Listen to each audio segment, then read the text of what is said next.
O presente vídeo tem como intuito apresentar projetos para Muqui, sob o viés do patrimônio histórico. Visto anteriormente em diagnósticos que o município é atingido por processo de despatrimonialização, identificou-se a necessidade de intervenções que mitigassem os efeitos negativos que atingem a paisagem urbana, as edificações e a comunidade como um todo. Sabe-se que a obrigatoriedade em elaborar um plano diretor municipal acomete municípios que apresentam uma população mínima de 20.000 habitantes. No entanto, outras circunstâncias também tornam obrigatória sua implementação, como em áreas especiais de interesse turísticos e cidades históricas, como é o caso de Muqui. A Carta de Convenção de Paris de 1972 constata que os patrimônios cultural e natural estão cada vez mais ameaçados em função das mudanças econômicas e sociais. Levando em consideração essa realidade, fica determinada a necessidade de se estabelecer medidas para a proteção, conservação e valorização do patrimônio cultural e natural, através de políticas, serviço, estudo, pesquisas, além de medidas jurídicas, científicas, técnicas, administrativas e financeiras necessárias à proteção do patrimônio, fatores esses considerados para o desenvolvimento dos projetos para Moqui. O primeiro projeto proposto para a região é a elaboração do Plano Diretor. O setor 2 compreende o bairro de São Pedro, região do Morro, que, devido à ocupação desordenada, acabou se consolidando como uma localidade de significativo impacto visual, que destoa da paisagem urbana. Abrange também uma parte do sítio histórico e uma parcela do entorno do perímetro tombado. Considerando todas as informações identificadas durante o levantamento de dados, propõe-se para a região comercial inserida no setor uma zona de ocupação controlada, visto que seu principal objetivo é controlar a ocupação, sobretudo no que diz respeito ao adensamento. Infere-se que, assim, ocorra a preservação visual da paisagem e das próprias edificações e, consequentemente, minimize as chances de ocorrência de descaracterizações. Para a região que contempla a área tombada, propõe-se uma zona de interesse histórico, pretendendo preservar elementos que possuem referência social, espaço temporal e apropriação de seu entorno pelo grupo social a ele relacionado, localizadas dentro do perímetro de tombamento. Sendo assim, essa zona destina-se a regular as áreas de interesse de proteção do patrimônio histórico, arquitetônico, cultural, paisagístico e arqueológico, por apresentar como característica principal a existência de edificações, ambientes de valor histórico e sistema viário característico da ocupação original. Para a região que abrange a zona de impacto visual, de suma importância por guardar aspectos culturais locais, determina-se uma zona de especial interesse social, isto devido à necessidade de promover regularizações urbanísticas e fundiária deste assentamento habitacional. Ainda sobre o bairro São Pedro, propõe-se também uma intervenção paisagística, com o intuito de reduzir o impacto da ocupação existente que destoa na paisagem, uma vez que realocar a população que ali reside não é viável. Visto que a ocupação irregular é uma realidade, foi proposto também uma zona de proteção ambiental em regiões ainda não ocupadas e que apresentam componentes importantes para o equilíbrio ambiental e bem-estar da população, limitando a expansão urbana desordenada, prejudicial à paisagem urbana. Aliado ao plano diretor, o município deve ter também um plano de salvaguarda dos bens imateriais e do patrimônio, contendo ações e diretrizes relacionadas ao turismo, preservação patrimonial, infraestrutura e meio ambiente, na intenção de que qualquer intervenção na cidade, antes de acontecer, seja planejada com base neste plano de ação, preservação e investimentos para a cidade. Este plano deve indicar quais as intervenções devem ser realizadas em caráter inicial, como, por exemplo, ações na região do morro, pois geram impactos visuais e comportam um contingente populacional expressivo. Vale ressaltar que as ações relacionadas à educação patrimonial, explicadas a seguir, também deverão estar inseridas neste plano. Foi possível reconhecer que na cidade, No auge de sua compreensão acerca da importância patrimonial, existia políticas de educação patrimonial, mas que por diversos motivos foram se perdendo ao longo dos anos, até caracterizar-se como um processo de despatrimonialização que tem ocorrido nos dias atuais. Então, julga-se pertinente sua retomada, pois trata-se de uma diretriz importante para o município como um todo, mas principalmente no que tange o setor 2, concentrador de manifestações artísticas e culturais. Inicialmente, é necessário registrar todas as manifestações no livro dos bens imateriais, assemelhando-se assim ao tombamento dos bens materiais e assegurando seu resguardo. A cada 10 anos, esse registro é refeito, incorporando as alterações naturais desses processos, visto que trata-se de manifestações mutáveis. A partir do registro das manifestações culturais que ocorrem no referido setor, elas passam a ser incorporadas à tutela do Estado de Proteção do Patrimônio. A ideia de espaço inseparável do conceito do monumento, estabelecida pelas Normas de Quito de 1967, justifica essa intervenção, pois a tutela do Estado deve abranger o bem cultural e o ambiente urbano e natural que o emoldura, além de ser precursor no que diz respeito ao zoneamento de áreas de interesse de preservação, como proposto para a região. No entanto, somente essa ação não garante a preservação das manifestações culturais,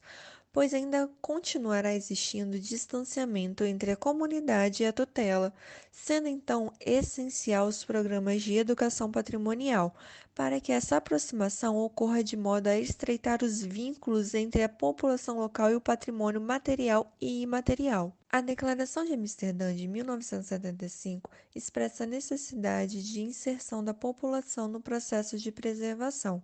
uma vez que determina que a política de planejamento regional deve integrar as exigências de conservação do patrimônio, como implementação de políticas contínuas de conservação integrada entre os poderes locais e os cidadãos,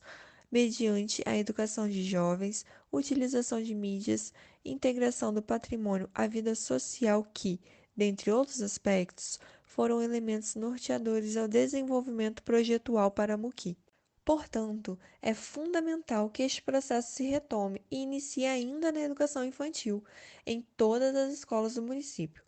A intenção é que o entendimento da relevância do patrimônio local faça parte da formação do indivíduo e, por consequência, acabe abrangendo uma parcela significativa da população. Isso porque, ao abordar a temática em ambiente escolar através de trabalhos, por exemplo,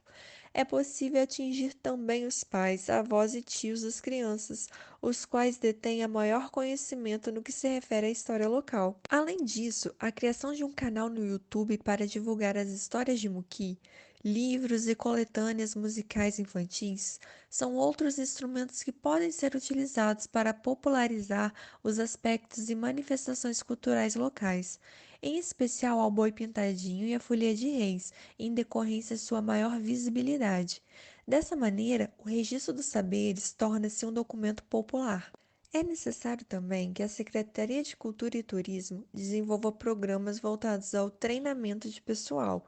guia turístico, atendentes, camareiros, cozinheiros, dentre outros, além da retomada de projetos financiados pelo Fundo de Amparo ao Trabalhador, que ofereça meios de qualificação à população, para que os funcionários locais estejam aptos a atender adequadamente às demandas que possam surgir. Ao que se refere às manifestações culturais, será preservado seu uso e apropriação das ruas, sendo o local de ocorrência justamente o fator determinante para manter viva essas tradições. No que tange o comércio, identificou-se que as placas publicitárias acabam poluindo as fachadas das edificações, dificultando a compreensão do patrimônio. Com o objetivo de minimizar essa problemática, determina-se a implementação de legislação que regulamente o combate à poluição visual causada pela publicidade local, através da regulamentação de tamanho das placas, o tipo da fonte e as cores mais adequadas, bem como sua fixação na fachada, levando em consideração o atestado do lote. É importante ressaltar que essa intervenção deverá ser detalhada pelo setor que compreende o sítio histórico. Porém, julga-se importante citar, visto que parte do setor 2 abrange uma região comercial. Este panorama foi retratado, dentre outros aspectos, pela Recomendação de Nairobi de 1976, retratando também que os painéis publicitários devem se enquadrar nas estruturas espaciais e na ambiência dos conjuntos históricos, integrando-se de maneira harmônica, justamente o intuito principal dessa intervenção proposta para a região. Como forma de reforçar ainda mais o patrimônio imaterial, determinou-se também a criação de programas que fomente a prática artesanal através de oficinas para capacitação técnica, onde os símbolos das manifestações culturais locais possam ser comercializados. A região apresenta também como possibilidade abranger o eco e o agroturismo, isso porque, costumeiramente, a movimentação da economia das cidades de interior é colher e comercializar os seus produtos. Para que realmente a economia local seja aquecida, o interessante é beneficiar o produto para agregar valor a ele e posteriormente vendê-los fracionados. É interessante que a Secretaria de Cultura crie políticas que fomentem a diversificação da cadeia produtiva, incentivando os produtores a agregar o valor ao produto cultivado, não vendendo a matéria-prima, mas sim o produto para consumo, aliado à Secretaria de Turismo e Cultura, a qual irá atuar na divulgação deste trabalho. Os projetos elencados baseiam-se, além das citadas normas, cartas e recomendações na salvaguarda da cidade histórica como parte de uma política de desenvolvimento econômico e social, como esclarece a Carta de Washington de 1986, a qual também reitera a importância de preservar o traçado e o parcelamento, as relações da cidade e seu entorno e suas vocações adquiridas ao longo da história, evidenciando que a salvaguarda das cidades diz respeito primeiro aos seus habitantes, reforçando que é imprescindível a participação da comunidade local a tudo que diz respeito ao patrimônio. Foi levado em consideração também que a autenticidade na conservação é essencial para iluminar a memória da coletividade humana, assim como respeitar as expressões tangíveis e intangíveis do patrimônio, como reconhecido pela Conferência de Nara de 1994. A Declaração de Xi'an de 2005 constata que compreender, documentar e interpretar os entornos é essencial para definir e avaliar a importância como patrimônio de qualquer edificação, sítio ou área, e que o significado e caráter peculiar de ambos advém da percepção e de seus valores sociais, espirituais, históricos, artísticos, estéticos, naturais, científicos ou de outra natureza cultural. Sendo assim, incluir o entorno nessa compreensão demanda uma abordagem multidisciplinar e a utilização de diversas fontes de informações obtidas através do desenvolvimento de instrumentos normativos e de planejamentos eficazes, delimitações de zonas de proteção ou respeito ao arredor de identificações de sítio, medidas de controle de impacto das mudanças no entorno de edificações e de sítios, avaliações do impacto ambiental e acompanhamento de suas alterações, medidas para evitar as perdas dos significados, busca por estratégias sustentáveis de preservação e gestão dos entornos e educação patrimonial, aspectos esses levados em consideração para mitigar os efeitos do processo de despatrimonialização. Acredita-se que tais intervenções, aliadas às demais propostas pelos grupos, minimizem problemáticas que acometem a região, retomando a participação e os vínculos entre a comunidade e os patrimônios materiais e imateriais, assim como o sítio histórico em sua totalidade. Um dos principais objetivos desses projetos é realizar a gestão local com a ativa participação da população, combinação que anteriormente surtiu efeitos positivos no que tange à preservação e conservação patrimonial.